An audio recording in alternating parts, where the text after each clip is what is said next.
Hello students, இப்போ 9th standard max exercise 1.2ல sum number 10 எப்படி எழுதுறதுன்னு பார்க்கலாம். n of a equal to 4 அப்படின்னு சொல்லி கொடுத்துருக்காங்க. n of p of a யோட வேல்யூ ஃப்ரேம் பண்ணணும். n of p of a யோட formula 2 power n of a. So 2 power n of aன்னு சொல்லும்போது n of a value 4 கொடுத்துருக்காங்க இல்லையா, அதை 2ஓட பவரில் காப்பி பண்ணிக்கலாம். 2 power 4 2 into 2 into 2 into 2ன்னு 4 times எழுதிக்கலாம். 2 2s are 4, 2 2s are 4, 4 4s are 16. இதான் ஃபைனல் ஆன்சர்.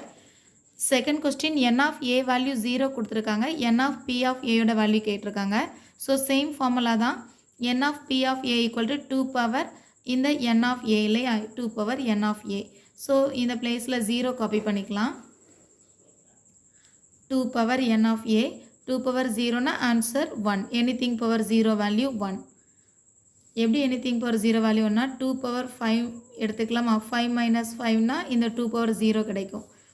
இதை 2 power 5 and 2 power minus 5னு தனித்தனியாக எழுதிக்கலாம். இது 2 power 5, இந்த 2 power மைனஸ் இருந்ததுன்னா அதை டினாமினேட்டர் கொண்டு வந்து 2 power plus 5னு எழுதிக்கலாம். இதை கேன்சல் பண்ணும்போது answer is 1. So anything power 0 value 1. Next one n of p of a யோட வேல்யூ 256 கொடுத்துருக்காங்க. n of a value frame பண்ணணும். நமக்கு p of aக்கு ஃபார்முலா தெரியும் இல்லையா, என்ன ஃபார்முலா 2 power n. ஸோ இந்த 256 இங்கே இப்படி எழுதிக்கலாம். தென் 256 ப்ரைம் ஃபேக்டரைஸ் பண்ணணும். அப்படி ப்ரைம் ஃபேக்டரைஸ் பண்ணும்போது 1 2 3 4 5 6 7 and 8 டைம்ஸ் 2 கிடச்சிருக்கிறதுனால இதை 2 power 8ன்னு எடுத்துக்கலாம். இங்கே பவர் 2 ஈக்குவல் பண்ணும்போது m ஈக்குவல் டு 8ன்னு ஆன்சர் கிடைக்குது. mன்றது n of a. So n of a equal to 8.